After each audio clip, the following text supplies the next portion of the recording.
Welcome to Writing the Wrong Way, where we talk about how writing works, how writers work, and how the best writers risk being strange. And my guest today is Erin Moure, a wonderful poet, translator, and creator of so many things. Erin is the Jake McDonald Writer-in-Residence at the University of Winnipeg at the current time when we were talking here, and she was kind enough to come to my class, answer some of the student questions that I had, prepared in front of me, and even take a wonderful question from a student live in the class. And so, without further ado, let's just dive right in to talking to Erin Moure.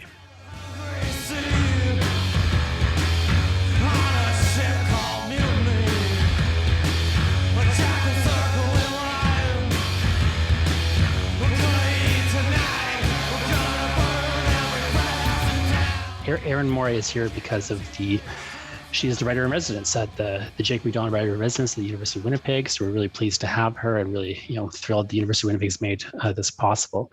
And Erin, I just wanted to kind of start with talking to you about because this class, the students have read your prank poem sequence that you co-wrote. That's right. In the Why Poetry Sucks anthology that me and Ryan did. I think like a good place to just sort of start with, sort of who you are and what you do and why you do it, is to kind of look at where maybe your translation practice and your writing practice overlap. Because I find I'm a big fan of your work, but also really enthralled by your translation approach. So I was curious if you could talk a bit more about like kind of where those two things overlap for you, because I know they do very much overlap.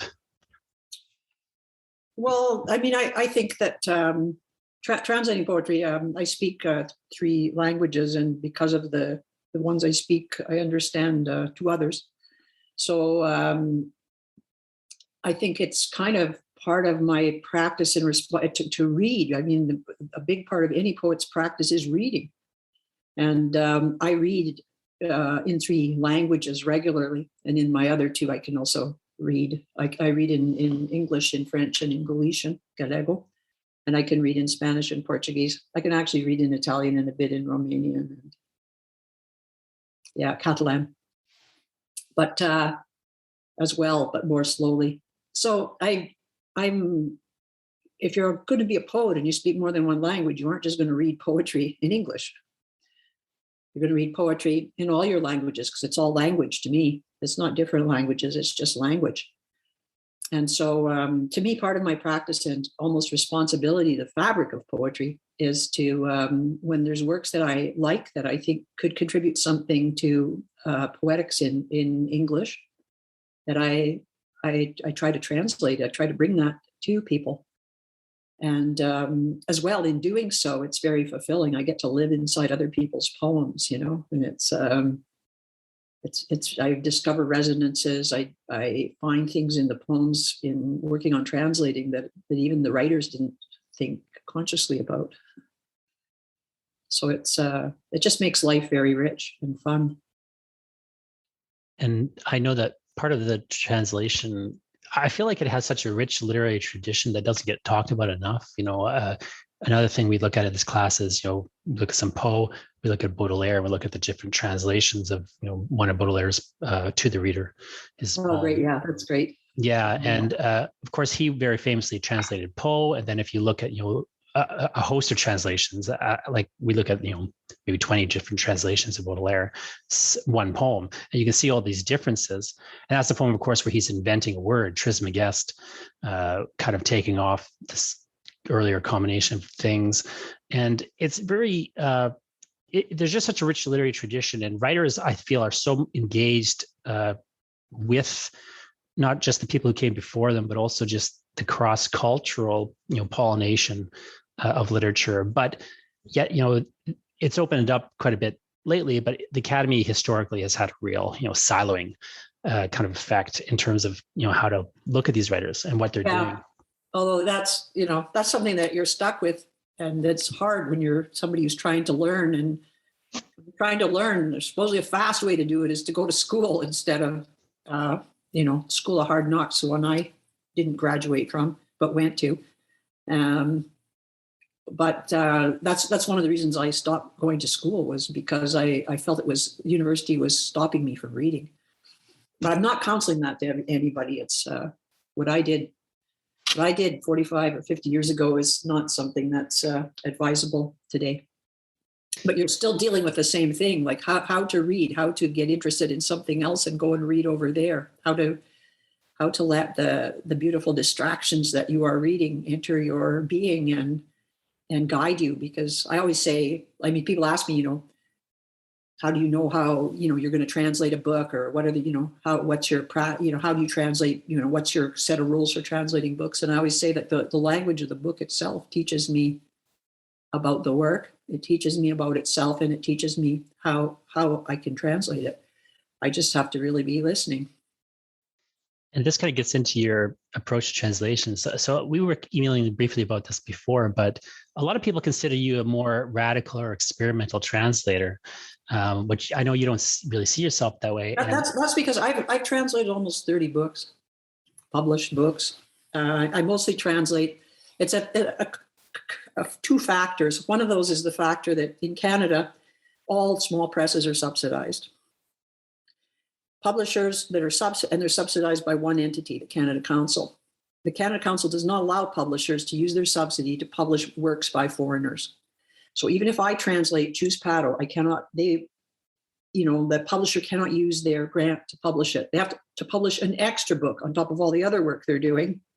And they work very marginally. They're not driving around Cadillacs, these folks. And that's sometimes beyond their energies. And as well, if they do that, they'll do it with a book of prose that's won a prize somewhere, or something that they think is going to sell. Whereas difficult poetry is not a big seller, even among, poetry. So I have to publish outside the country. I basically have to emigrate in order to do my work. And then if I'm lucky, I can manage to bring the work back so that people can read it in Canada. So, but as a result of the Canada Council's way of doing things, one of the results is that we don't read much contemporary work in translation unless some Americans have done it or it's been done somewhere else. And so people often don't see my work as a translator. It's not in libraries. It's published by tiny US presses. So it's not in the library. And so they see Sheepsfield Joe by a Fervent Person, which Nancy published, because they thought it would be fun back in the day, and they didn't mind that it didn't get subsidized. And that book, there was a specific trope that I used in translating it, because I realized in reading the original, when I was just learning Galician, and which you can read Portuguese from Galician, that it's a funny book. That what is it called in English now? Sheep's Vigil by a Fervent Person is your translation, mine, but I'm not sure what the Keeper of Sheep. Keeper of Flocks, or the Keeper of Sheep. Anyways, it's kind of a book that's funny in the original, and it's not funny in English. And I realized from my own research into the medieval cantigas of scorn and insulting, that humor needs to be explained. It's very time bound, and what was funny once needs to be explained to people in a later era. That's why, like Shakespeare's comedies and his tragedies, when you first start to read Shakespeare, you can't tell the difference. And the funny parts of Shakespeare have to get explained to you in footnotes.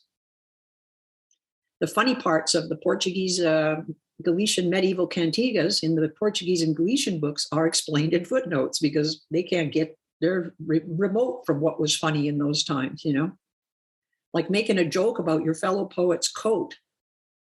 It doesn't sound funny anymore because you don't know where it comes from, why is that funny? So rather than create an edition with a bunch of footnotes telling people this is funny, because I decided that if you moved the book into a contemporary scene, and I could translate it into a contemporary idiom, that it could be funny. And so it's an anachronistic translation. It's out of order of time. But that book has been taught, for over 20 years. And so people think that I I change everything in time, that I change the sex of the narrator all the time, that I do this all the time. And some people have been teaching in universities a thing they call translation, which is, I called my book a translation, putting my little E, like E for Erin, into the middle of the word translation to signify joy in doing this, to signify, but it's not. I keep telling people, no, translation is not a method. Translation describes this one book. So that's a long explanation, but that's those two things. We're not used to reading poetry in translation, so a lot of my books don't get seen, and in Canada anyway. And when just one book gets seen, then people think, oh, this is what Erin does. I think there's also something, though, that comes into play where the traditional approach to so that anachronism that you talk about, that isn't a thing that you've invented either, right? Like, this is something that people often invisibly do in translation. Like, there's a tradition historically, we don't do it these days, but for Western poets translating Japanese poems and changing the birds, right? And doing other sort of anachronistic things to sort of make things more pleasing or more normal, like more apparent, because otherwise you don't know. Like, if you said the name of a certain flower, that then you would be indicating that the season is fall. But if you're reading it in a place that doesn't have that flower, then you lose the seasonal indication. And if that's the only indicator in the poem, and that's important, then you have to change it. What I think is so interesting about it is that the traditional, conservative idea of translation is that, there's this thing that it means and you're carrying the meaning over as, closely as possible. But what I find, as Pedro says, nothing means, it functions, or it produces. Well, it produces meaning, but nothing means. You've got a great line in the prank poem, you or Anna does, I believe it's actually Anna, but in the perfect instant, language is a bridge. And that idea that language is this way of going someplace, as opposed to, it's a thing in itself, but it's also a method of going from place to place. It's not really these destinations. And so I feel like that in some ways encapsulates your approach, which I find personally, although it gets described as radical, to me, it seems like a less radical approach in many respects, because you're trying to actually get the same emotional experience out of the reader that maybe the original poet might have intended. Which is what and not so worried about translators do. And I mean, even there, you're basing yourself on a false assumption, because say if I try to give you the book, like to give so that you are able to have a response in English, say my latest Choose Pato in English, are able to have a response, something like the response of a Galician reader. Well, I can't read her work in the original like a Galician. I can only read it like me. Unfortunately, I spend a lot of time, when it's not COVID, in Galicia, specifically to hear people talk, to hear the way people talk, to hear the way people receive things, to understand what their poetry culture is, to understand the history that's apparent to them. I mean, when you're in a place like Galicia, where your random taxi driver, I mean, I get into a taxi and they laugh at my accent in Galician, because people always talk the colonial language, Spanish anyways, foreigners, they don't speak Galician. So to see a foreigner speaking Galician, they laugh at me. And I say, you shouldn't laugh. And I tell them, like, I'm a translator. And they say, oh, who have you translated? And I say, Rosalia de Castro. And they say, the ride's free. Can I bring you after to meet my mother? Wow. I'm like, and they're like, when are you reading? Where are you having coffee? I wanted my mom to meet you, or something. Like it's and then they're like, oh, just call me next time you need a cab. I'll be out the door and I'll take you where you want to go. I mean, like, this is a taxi driver. It's like, but you translated their national icon in poetry. But nobody here is going to, like, poetry is more remote from people's everyday lives here. And people, like, you look at people from places like Syria, they can recite you tons of poetry in Arabic. Everybody can recite. The plumber comes in my door here and he's like, oh, Erin, and then he gives me a rendition of some poem in Arabic, of some well-known poet. So we have it's hard, like, to translate somebody into your culture and give them a response. There's all kinds of things that you've already can't do, because cultures are different. What I feel is ironic about it is that you just, in your practice, you will often acknowledge that. Whereas in a more, quote unquote, less radical practice, they'll just glide over it. But really, is it the more like direct approach? Ironically, to me, seems to be your approach of actually, building into the poem the ways in which it falls apart in some respects. Oh yeah, sometimes, but sometimes Not always. not, but so sometimes you have to. I mean, all translators add something to make here and there to make things comprehensible, or sometimes you have to do an end note. Sometimes you just have to let it go because people are getting other things out of the work, and not everything matters. And actually, I mean, to me, one of the beauties of trying to figure out what is going on, how an original poem is working, is to do what you've done and take like the various translations of a Baudelaire poem and see, like, whoa, where did, you can see more of the Baudelaire poem by reading 6 translations than you can by reading one. Well, one thing I've just personally, as a writer who doesn't speak any other languages, one thing that your work's really freed me up to do in my practice is to create translations, even though I don't speak any other language. So I'll do precisely that. I won't pretend that they're the best translations, but I'll go read a bunch of different versions and I'll do my own like little translation of a speech from Dante, or line or two from some poet. Just kind of that creative rendering, it becomes sort of a part of a practice of writing. I feel, I don't pretend that they're great translations, but in some cases, I feel they're actually perfectly adequate translations. Where they can be, and they're also, they exercise the poetry muscle in your head, in a way that other things don't. If you go on the Modern Poetry and Translation site, MPT, there are often they often hold poetry workshops, which are, well, they call it workshopping a poem, but they'll have a poem in another language that none of us speak, and they'll have somebody do a literal translation of the lines, and then they print both, and then you're invited to submit your translation, and they just put them in as they come in, so that as the workshop goes on, there'll be like 30 versions of the poem. And so then you've got maybe like 25 or 30 lines. Chus Pato did it once. She was the poet once, and I did the literal translation. But I translated a poem from Finnish and a poem from Polish, and I used like Google Translate to try to look at what the original looks like. What words does it's going to do a shitty job, yes, but what words does it evoke for me in my vocabulary? What do I see that I can do, And you can spend some really fruitful hours just frittering away. And as you say, in what you were doing, you end up with a translation. Nobody maybe is going to publish it, except on MPT. They will put it on their website. But you learn, you let language teach you, and you learn a lot, and it's fun.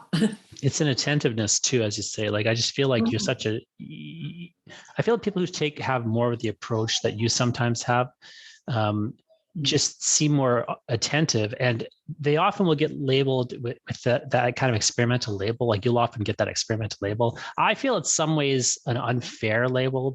I was talking to the filmmaker Guy Madden once, and he was complaining that people called him an experimental filmmaker, but he was really doing things.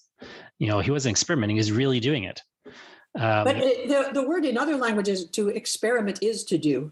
Experimentar is to experience and do something, Yeah, which seems much more ironically in line with how that work tends to operate than maybe how it sounds in English, the connotations in English.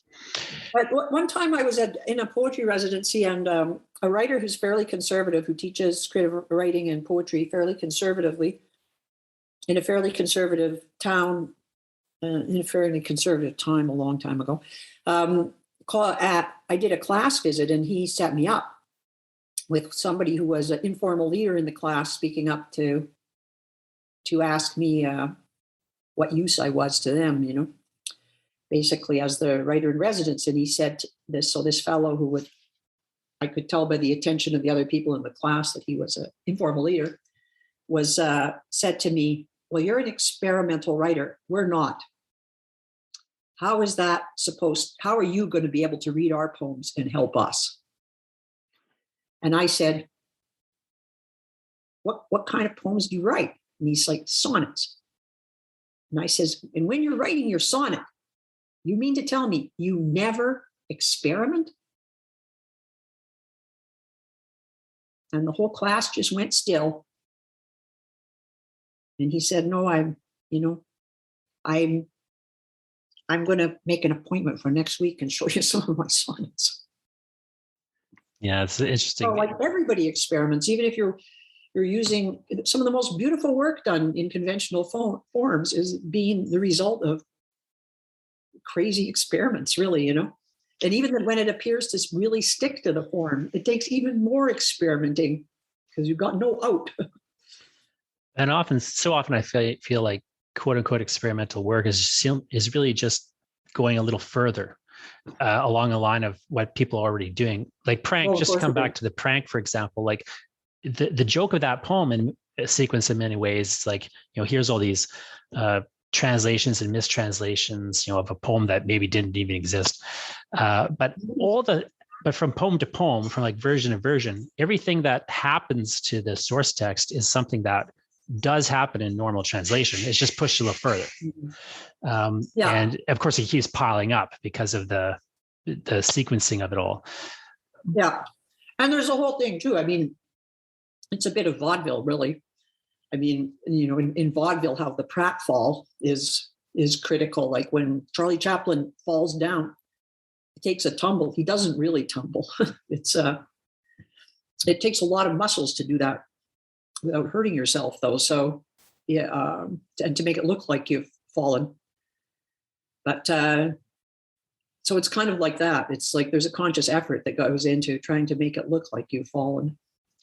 And it reveals the operations that are normally happening. Like you're kind of extending and revealing operations that are normal and are there, but are often not so apparent.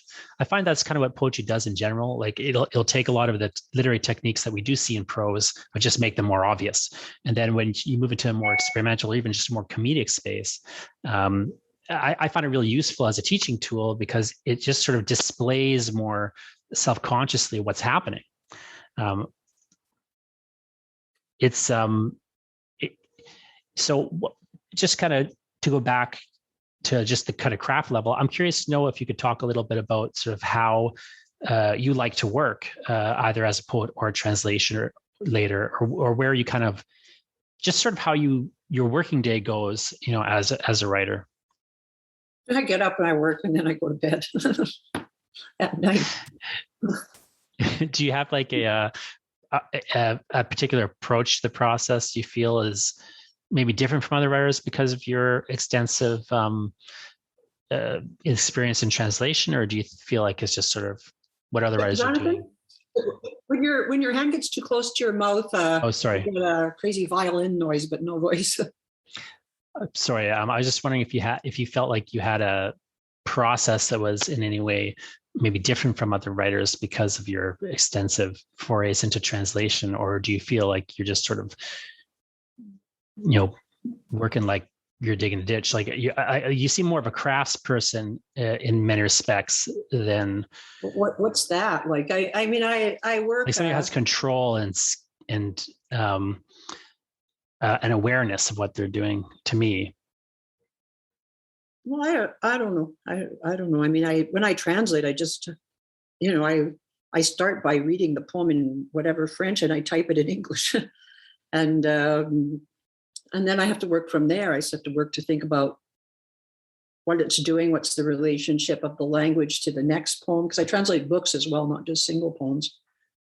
So you can't, the lexicon you use in one poem might be reflected in another part of the book. And you have to make sure you've chosen something that actually works when you get to that next part of the book. So there's a lot of exploration that's not linear in translating a book of poetry. You have to find what you think is the heart. You have to read the book and take notes on things that recur.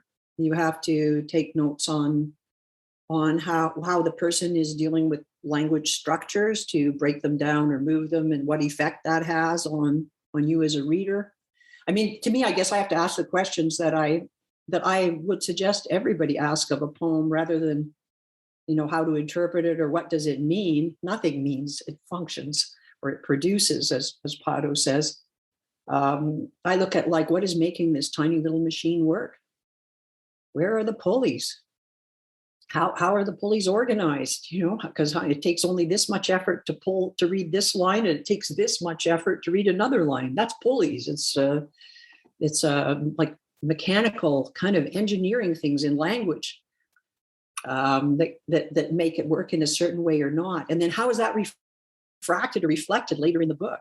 How do the forms change if they do? And if they don't, why don't they?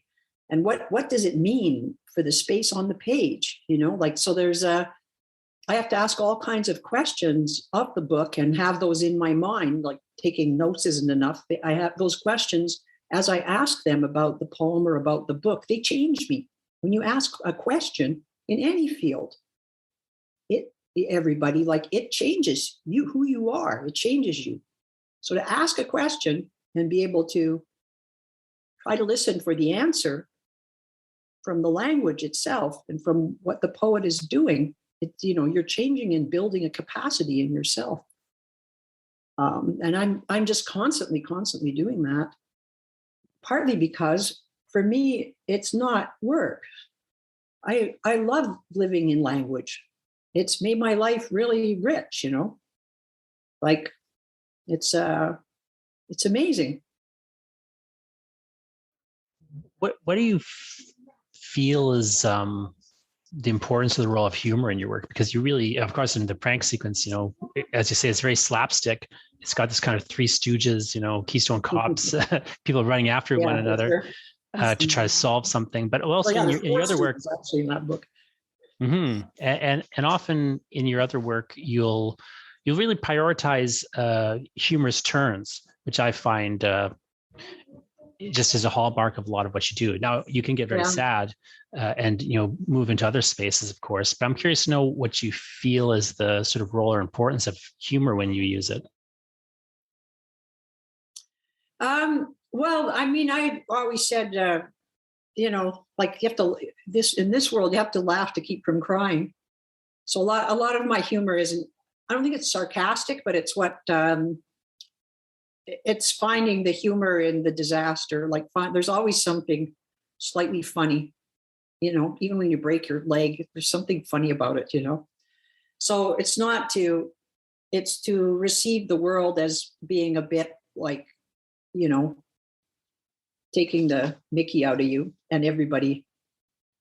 And at some points, and you just got to go along with it and laugh. And so, I mean, part of it's that, but it's also like, I mean, I'm a laughing person. So probably some of my personality comes and a jokey kind of a person.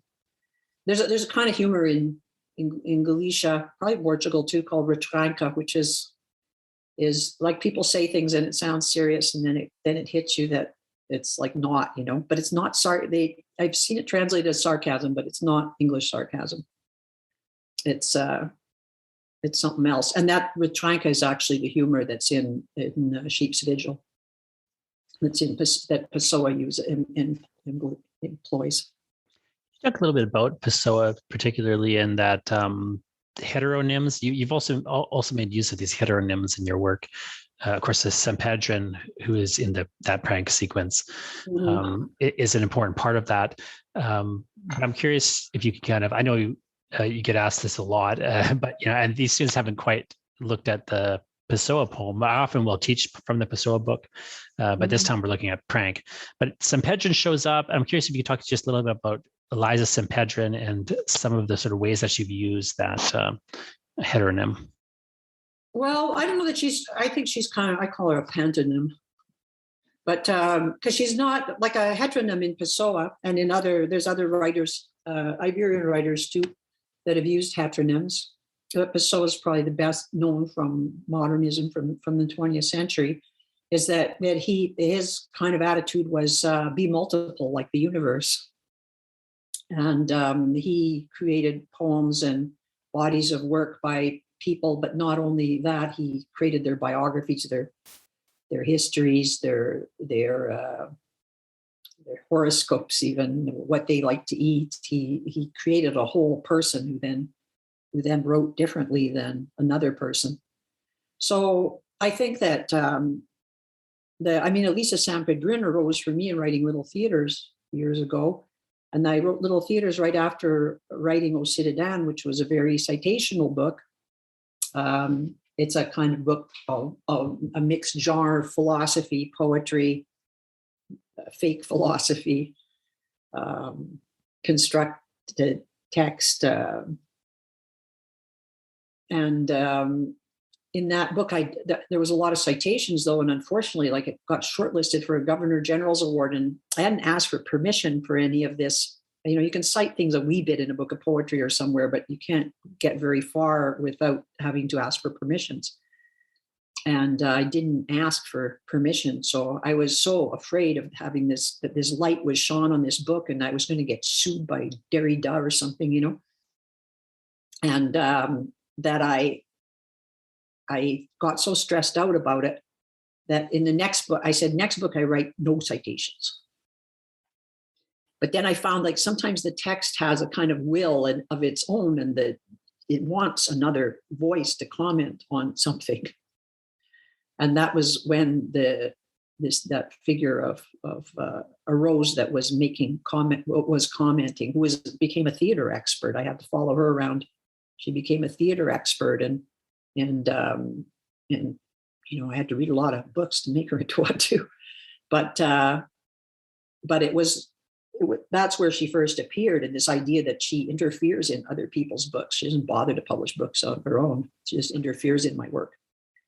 And so, like, she's back interfering a bit in the current book after having not interfered with her a few books. But she's also, and then Chus Pato wrote a biography for her.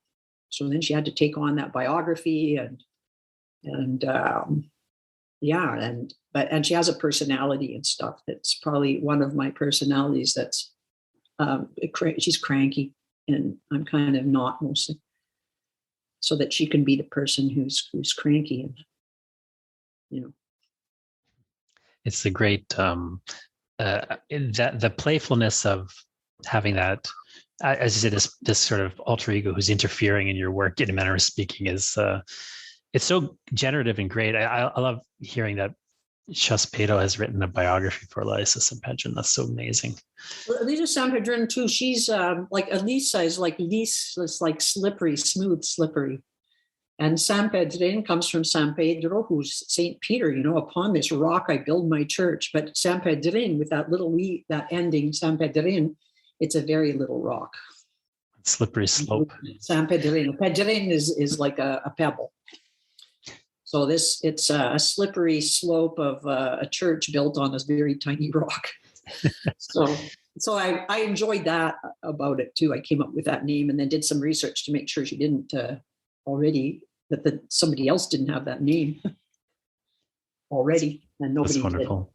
So, does anyone have questions they want to hop in and just unmute and ask Erin?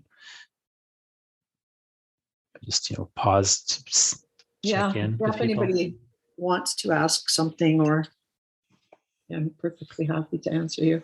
I know people can be shy, but I have a question just here. You can also type your question in the chat. Yeah, if you're shy, that'd be helpful too. You could type it in the chat and I can just answer it. I have the chat open. I know that some people are interested in just how it is to co-write with another author. So I know people had emailed me to ask what it was like working with Oana. And Oana's great to work with. Some people are not great to work with. How did that prank sequence really kind of start and develop? Like, do you remember the origins of that? Well, it started in the era when I was writing Au Resplendor, where I was writing Au Resplendor. Well, I wasn't writing that. I was writing things that became Au Resplendor before I was writing Au Resplendor. But I was translating from Romanian, and it's kind of my knowledge of Romanian is also a Romance language. It's derived from Latin, but it's separate from most of the other languages. It shares a bit of a border with Italy or something, and that's about it. But it's because it was kind of separate on the eastern edge of the Roman Empire. It actually absorbed probably about 65% of its lexicon is Slavic, and 35 has Latin roots. And so sometimes there's words that there's two words for one thing, and one has a Latin root and one has a Slavic root, Dacian root. But the structure of the language is structured like Latin. So I was reading the Stănescu because Juana was translating Stănescu properly, and I translated a poem just looking at doing the thing of just looking at the Romanian and seeing what it made me think of, and that was the translation. But I realized I was seeing it through Galician, and so it was actually Elisa Sampedrin doing these translations. And so in O Resplendor, Elisa Sampedrin comes up with ideas about, like, she's like, it's better when you're translating, like, this is Elisa Sampedrin, it's better when you're translating to translate from a language you don't know, because then you can't make any mistakes. So she went through, but it was Juana feeding me Stănescu poems, then curious to see what I would do one at a time. And she was feeding these poems to me one a day at a time when I was not able to write poetry myself. I was in Calgary. My mom was dying. I was just at the hospital every day. And for almost 2 years, she wasn't always in the hospital, but it was but at a certain point, before I would go to bed, I'd go check my email, and Juana would have sent me a Stănescu poem, and I would translate it and then send back the result. And she was saying, like, it still sounds like Stănescu. There's something that you capture in the sound of Stănescu that still sounds like Stănescu, even though it's not the words that he was using in his poem at all. And so we thought a lot about that, about how that you could absorb something of the sound values that contribute to meaning without necessarily knowing exactly what was being said. And so from that, there was some of the things, like I started translating some little bit of Stănescu, and then she decided that if I could translate from Romanian, which I don't know, that she could translate from Galician, which she doesn't know. So we ended up translating back and forth. And then into that poem and into that, remember that poem comes from a whole book too. It's not, this is the prank, really, the whole thing. The book, Expeditions of a Chimera,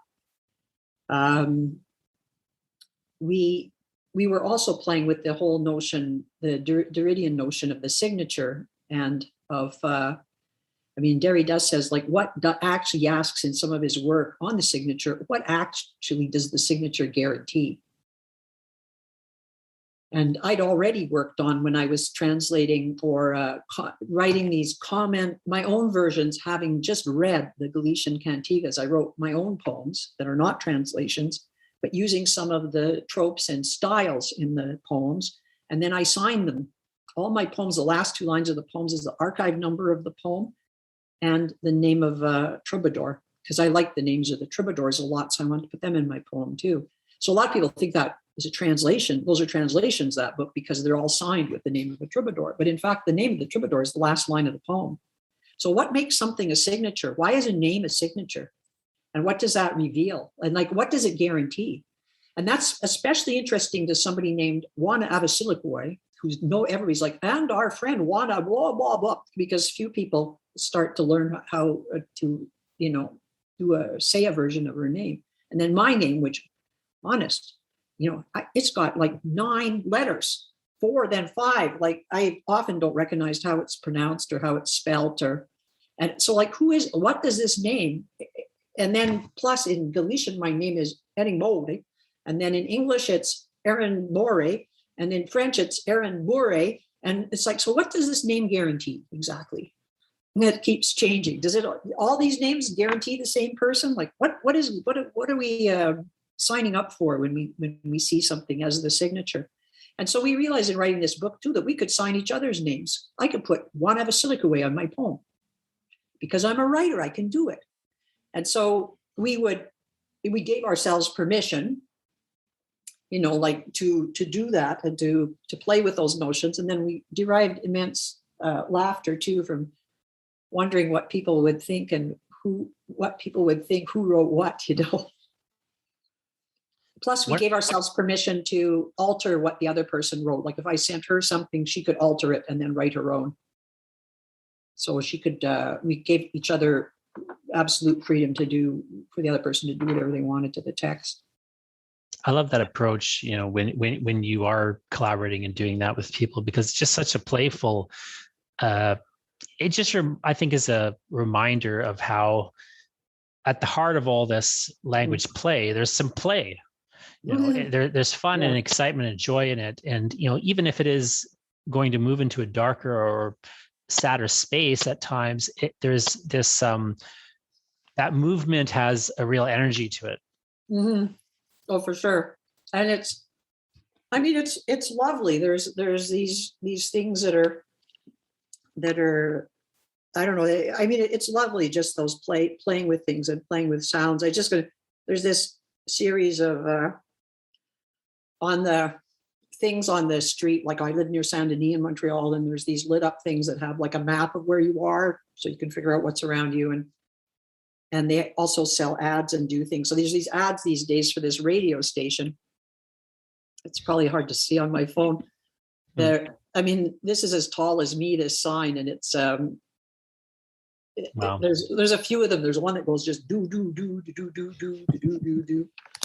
And I have an aphasic friend who can't speak, and she communicates by saying do do do. So I'm like, wow. It's like, look, that's interesting. She's published on the road.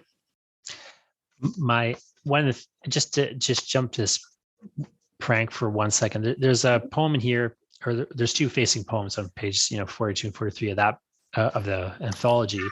I can't really read the titles, but the point of them though is it's Coatful, and then the poem that Coatful comes from, and the process here, of course, as you kind of hinted at before, is this is a example where the translation, quote unquote, is actually looking at not trying to replicate the language meaning at all, so much as what do the words look like? What do the words remind you of in terms of their visual look and feel? This word looks like dangles, so I'll use the word dangles in English.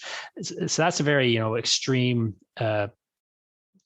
translation approach that is probably the furthest from maybe a quote unquote more normal like translation process.